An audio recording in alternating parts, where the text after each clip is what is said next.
15 years ago today. This will be a day that will go down in state history. And how researchers are turning that tragedy into life-saving innovation. That research is shaping how future buildings and storm shelters are designed. Plus, shrinking lakes raising safety concerns just weeks before boating season begins. From our nation's capital, this is the National Weather Desk. Good morning and welcome to the National Weather Desk. I'm Angela Brown. It was a busy weekend in the nation's midsection where at least 2 people died after tornadoes touched down in Texas and Oklahoma. We'll get to that in a minute, but first, there's a threat of more severe weather today. St. Louis, Missouri, in the bullseye. More than 8 million people face a level 3 out of 5 risk today for severe thunderstorms, including a few strong tornadoes, damaging wind gusts, large hail. Another 28 million people face a slightly lower risk. That includes folks in Chicago, Indianapolis, Milwaukee, Nashville. The threat comes one day after twin tornadoes were spotted in a rural area 60 miles northwest of Tulsa. Now, we are not aware of any significant damage there, but on Friday night, another tornado caused a lot of damage in a town in southern Oklahoma. As Devin Lyon reports, the twister was unexpected because the tornado sirens did not go off. I made it to that trailer right there to the right, and my heart just sank. I was sick, and I was just like, oh my gosh, my family just lost everything they owned. But praise God nobody was at this house, because if we were, we'd be dead. Macy Rowland is just one of several in Kiowa whose family is trying to pick up the pieces after a tornado suddenly tore through their neighborhood. I mean, it's really just starting all over from the beginning and collecting everything that they need. Trailers flipped, roofs gone, and a home completely flattened. But thankfully, no reported injuries and no deaths. Just praise God that we weren't here. And, you know, this is all materialistic stuff, and we're not worried about that. You know, we can replace all this. The only thing we couldn't replace is somebody. But those in Kiowa had almost no warning. The city says both the primary and secondary storm sirens failed due to high wind and debris. The tornado was basically on top of us before we tried to activate. We've had some type of fault with our system sending out signal to our sirens. Kiowa Police Chief Jess Wilson says while that's being repaired, there's a plan. Officers will have spotters that will drive the streets and give out warnings until we can get them completely prepared. But since the tornado ended, city, county, and the volunteer response happened quickly. So we had a lot of people respond in a really short amount of time. We had a little over a city block affected the most. We lost one structure entirely. We got our community center opened up pretty fast. It was just all coordinated. The Laura Goss come out and opened up our community center and to serve, you know, if we needed food or places for anybody to go in. We tried to get that passed out to the public pretty fast. And it's devastating. It really is. But, you know, you can't just sit here and be sorrowed up about it. You got to keep going, so. On Saturday night, 2 tornadoes touched down west of Fort Worth, Texas. Surveillance camera right here shows the wind blowing deck and porch furniture around. It also ripped a garage door off its frame and destroyed the inside of this home right here. But the damage was much more visible once the sun came up. It rose. When you can see here, roofs ripped off their homes. Multiple other homes destroyed. At least 2 people died as the winds reached around 135 miles per hour. Many other folks were injured. This man described what it was like when that tornado actually hit his home. It did get worse. We were all together, and we actually felt the house lift up a little bit, and it felt terrible. I know in 50 years that I've been alive, that's the first time I've experienced anything like this. When we went through all this, we just afterwards, we were like, wow, we were in the center of all this, and amazingly, everybody's fine.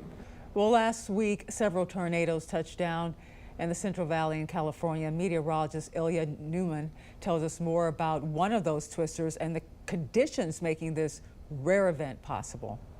And we're taking another look at this Tuesday's Terra-Bella tornado, not too far from Bakersfield in the Central Valley, just to our northeast. Look at this classic funnel cloud, and yes, it did have a touchdown with it. Thank you so much to Sofia Diaz-Alvarez for sharing this incredible, stunning footage of what is and what was an actual tornado on the ground, making this the 4th confirmed touchdown of that day in the Central Valley of California. Another look at this from a different perspective takes us to the market in town. Look at this view. This was quite the sight from the Reynoso Meat Market, the surveillance camera.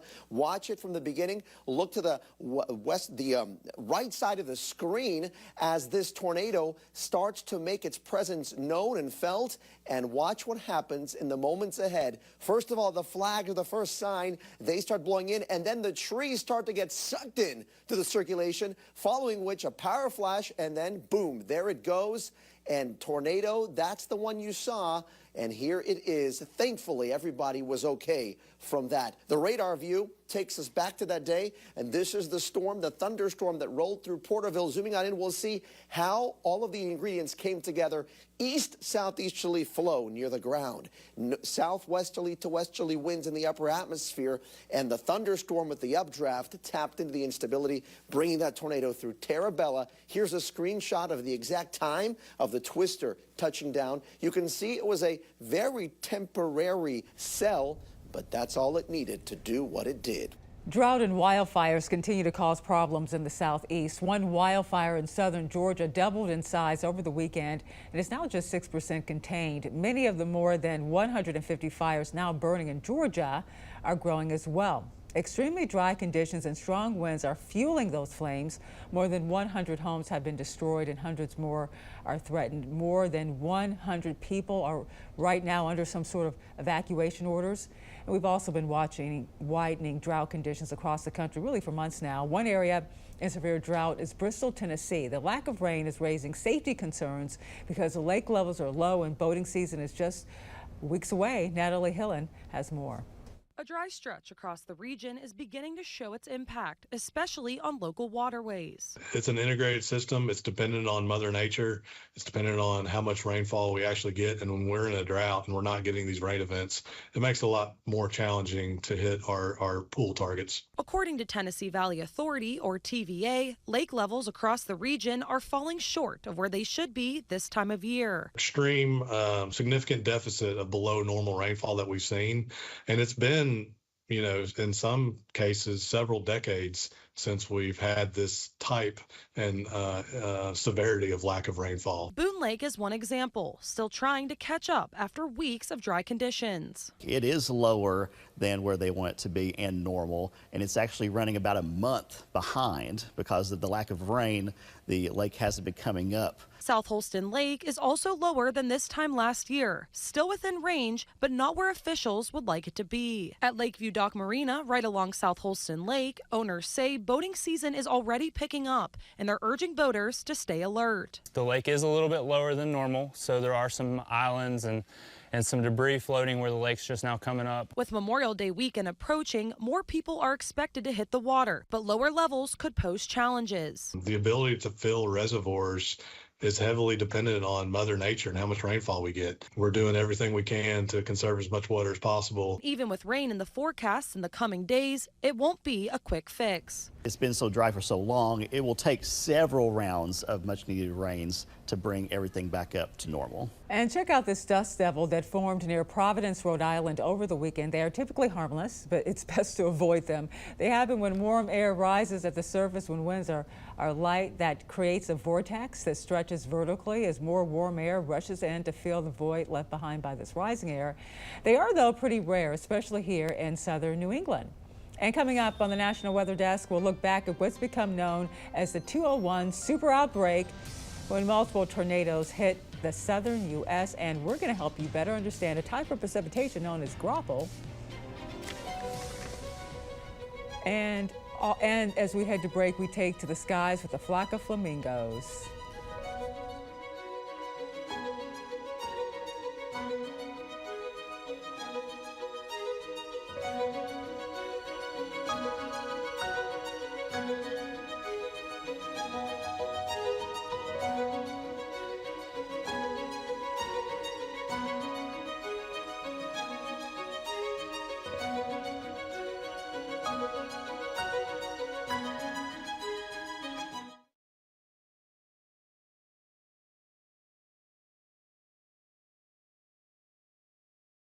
I'm meteorologist Ryan Munn. Let's get a look at the Northeast. Monday is a beautiful day all across the Northeast. We are talking temperatures in the 60s for many spots, lots of sunshine as well. On Tuesday, we'll see some clouds start to build in the western part of the Northeast, and then these will start to move through. Maybe some scattered showers off to the west as well. Overall, a mostly dry day. And as we get a look at the high temperatures from today, we are looking at numbers running in the 60s for most and some low to mid 70s as you head off towards parts of New York. I'm Chief Meteorologist Gerard Bailey. Here's a look at the mid-Atlantic region. After some rainy weather, we're looking like we'll dry out nicely, and we'll actually have some sunshine around for your Monday. The region's looking pretty much bone dry with tons of blue skies until we get a little closer to Tuesday. Another weak front's going to approach and give us another small chance for a shower. Better chances of rain coming on Wednesday. Temperatures will start to climb back upwards a little bit. We'll get to the mid to upper 60s for your Monday. Tuesday will maybe just a few degrees cooler. I'm meteorologist Lauren Oleski with a look at your forecast. Temperatures are going to be mostly in the 80s across the southeast for Monday afternoon. A few areas across the Carolinas, though, stopping in the 70s, a little bit cooler. Skies are mostly clear moving through Monday morning and through the afternoon, 4:30, maybe a shower or two along southwest Florida. Otherwise, mostly sunny across the southeast, staying mostly dry heading into Monday evening, with the front moving in early Tuesday morning.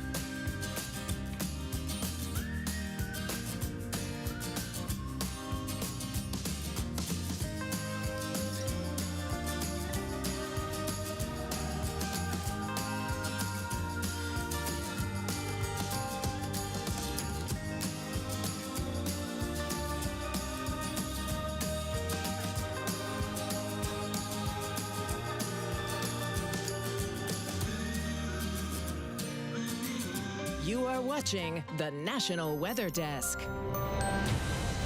Today marks 15 years since the so-called super outbreak struck the South. It was the largest, costliest, and one of the deadliest tornado outbreaks in U.S. history. From April 25th to the 28th of 2011, more than 200 tornadoes broke out in 5 southern states. The deadliest day was April 27th, when 122 tornadoes killed around 319 people.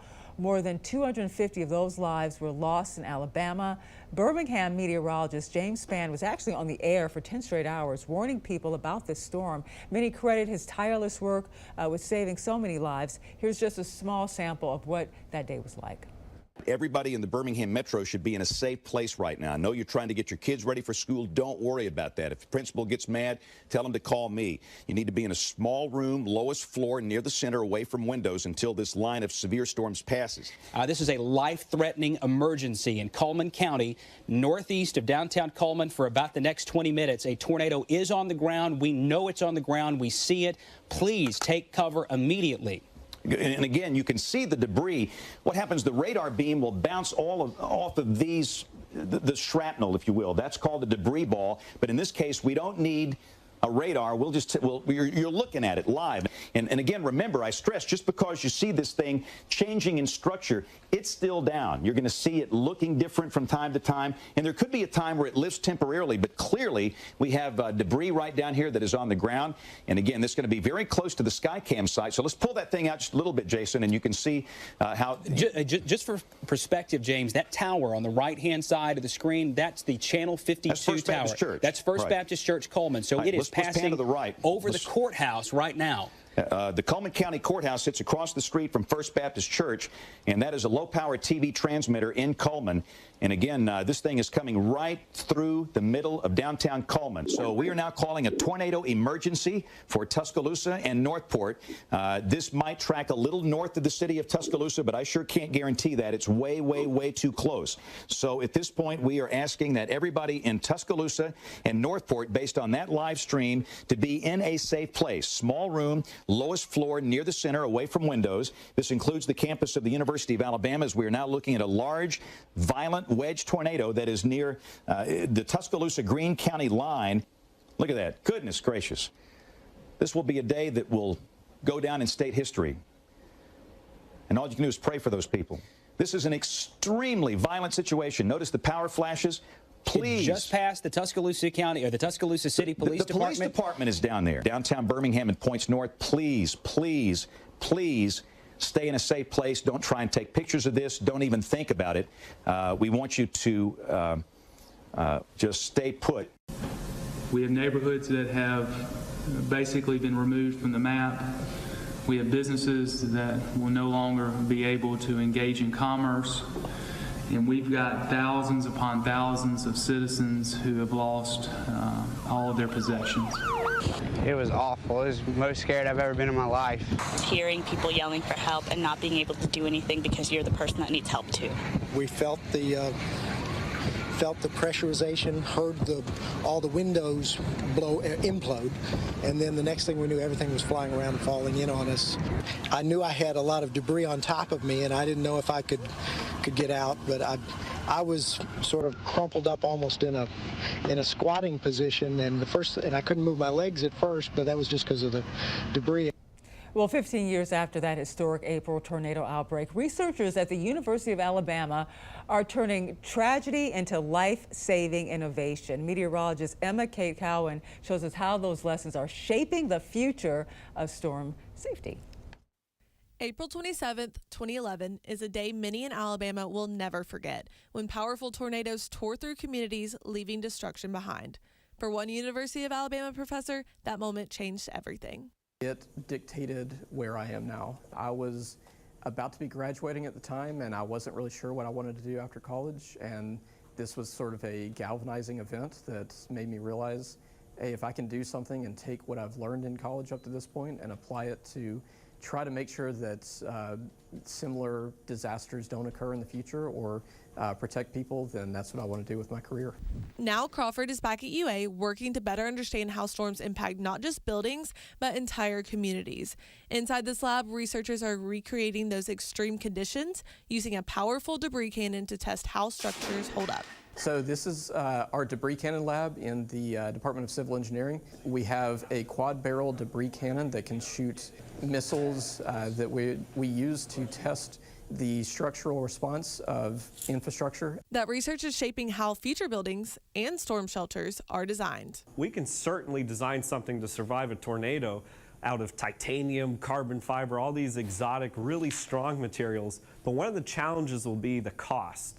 Not every homeowner would be able to afford something like that. So the focus isn't just strength, it's affordability and real-world use. Students are also part of that mission, learning firsthand how structures fail under pressure. The students really enjoy this project because it's not every day in class you actually get to shoot something, let alone shoot something that you built yourself. Meanwhile, another team is working to make storm protection more accessible, developing modular shelters that can be installed inside homes. So we are looking at developing a modular tornado shelters and also to understand how what type of loads you expect during a debris impact. I think this is something about safety and the life of a person. So our goal is to have something really economical and it can be used anywhere in this country, for that matter, anywhere in the world. For Crawford, the work is also deeply personal, shaped by what he saw in the aftermath of that storm. You could hear chainsaws all throughout the community. You could hear ambulances and sirens. There was nowhere in town that you could go without hearing, without having some sort of evidence that a major disaster had happened. That experience now drives a mission, making sure communities are better prepared for the next storm. And not just Tuscaloosa, you know, we're trying to make sure this doesn't happen for other communities across the country.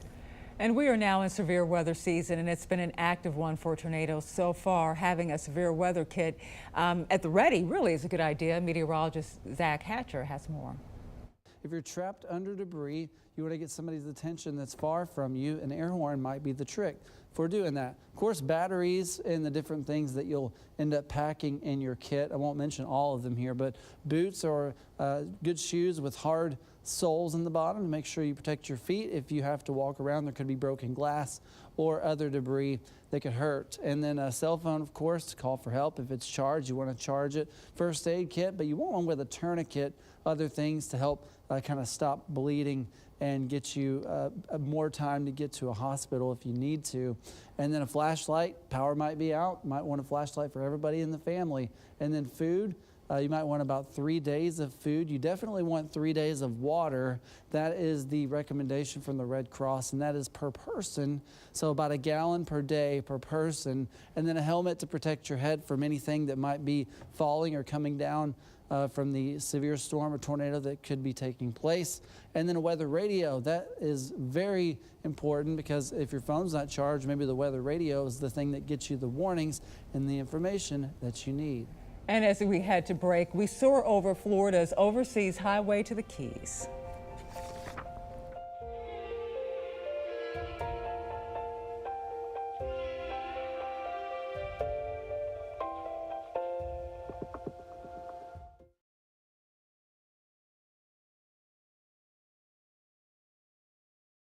Good Monday morning, everyone. I'm meteorologist Andrew Buck-Michael. We've got some scattered strong thunderstorms across the middle part of the Midwest today. That will be moving its way into the Ohio Valley later on overnight tonight. And then we get another wave of some rain as we head into your Wednesday across the Ohio Valley. With cool temperatures moving in, look at that, only getting to 49 for the high temperature on Wednesday in Milwaukee. Ooh, keep the jacket handy. Good Monday morning, everybody. I'm meteorologist Stella Sun. A disturbance will bring shower chances and thunderstorm chances through parts of Nevada as well as in Salt Lake City. Parts of Denver could be seeing some snow in the higher elevations. Meanwhile, windy conditions in parts of northern Arizona as well as in New Mexico, with daytime highs tumbling into the upper 40s for Salt Lake City, low 60s in Spokane and Boise, 66 degrees later today in San Diego and in LA.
Watching the National Weather Desk.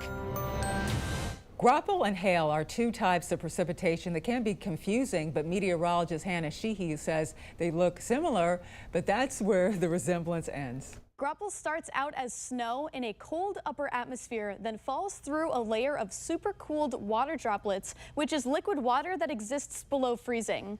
As the snowflakes fall, the droplets freeze instantly on contact, coating and building up around them until they form small white pellets that can resemble tiny hail. This process is also known as riming, when supercooled water droplets freeze into a falling snowflake, building up an icy coating around it. The key difference between hail and graupel is in their structure. Graupel is soft and easily crushed because of that icy coating on a snowflake core, while hail is dense, solid ice that forms in layers within strong thunderstorm updrafts. Here is a photo of Tenzing covered in graupel. Notice how the pellets cling to her fur, giving that soft styrofoam-like coating. With intense riming, graupel can grow to 0.2 an inch in diameter. Here's a picture of hail. Notice it is a ball of ice and not crushable. This was formed in a powerful updraft of a thunderstorm.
Thank you so much for joining us. I'm Angela Brown. Make it a great day, and I'll see you right back here tomorrow.